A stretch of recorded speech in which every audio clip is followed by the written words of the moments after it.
rally in Seattle's Chinatown-International District, or CID, last fall as the people who live here fight for their land. A protest against plans for a 500-bed shelter the community did not want. This isn't the first time residents of the CID have fought to protect their neighborhood. It was a day where it's like, wow, it's gone. Before the county imploded the Kingdom in the year 2000, we as concerned people are fighting for the preservation of the International District. CID residents galvanized in the 1970s to stop its construction in the first place. Journalist Ron Chu worked in the trenches at the time. I reported on demonstrations against the construction of the Kingdom, the traffic impacts, the closure of hotels. This was the first era of Asian American activism inspired by the civil rights movement. CID locals were sick and tired of what they perceived as racist land use policies, and they were ready to fight for it. That was the beginning of people, I think, lifting their voices. And I think that group of Pan-Asian activism that was really rallying around the Kingdom, that was a group of community residents really saying, no, we live here, this is ours. And that set the stage for a lot of the activism. Visual artist and historian Tessa Hulse created this exhibit at the CID's Wing Luke Museum, exploring the themes of racism and development that threaten to erase marginalized communities. The pattern that I saw was time and time again. You see people coming in and wanting to use the land in a way that's for the benefit of commerce, and it's not benefiting the people who are already there and using it. But encroachment of the CID actually began about 125 years ago. Projects like the Jackson Regrade and the 2nd Avenue extension pushed out and displaced Seattle's early Chinatown in the early 1900s. That 2nd Avenue extension ultimately wiped out the remnants of that original Chinatown. Chu says the early Asian pioneers in Seattle moved southeast toward King Street, where the current CID exists today. The new Chinatown began emerging here.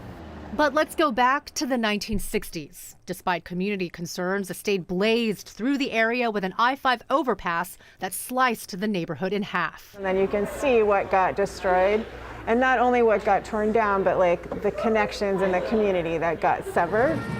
Closing businesses and changing the neighborhood's landscape, leaving residents at the time feeling powerless. You're talking about low-income, elderly, many of whom don't speak English, immigrant families who work in sewing factories and the restaurants.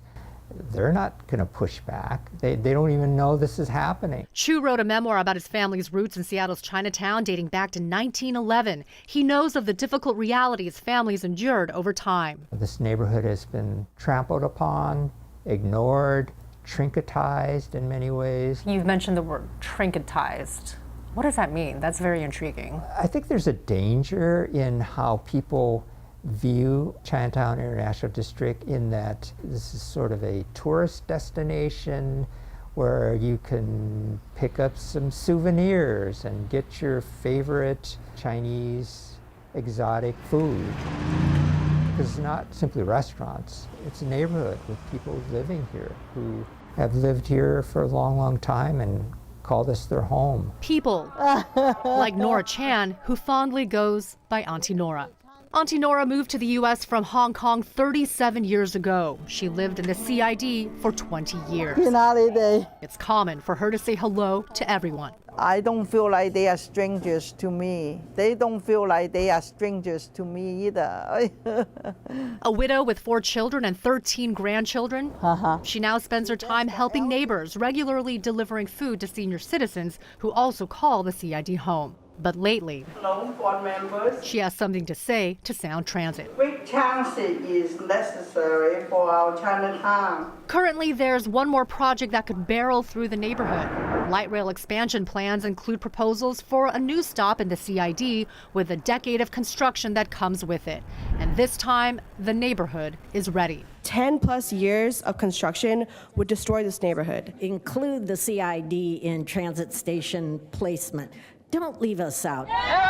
Auntie Nora hopes her voice will teach younger people to continue advocating for the CID. One of these days I will be gone. Does that mean that that's the end of it? No. You know, we want to go on.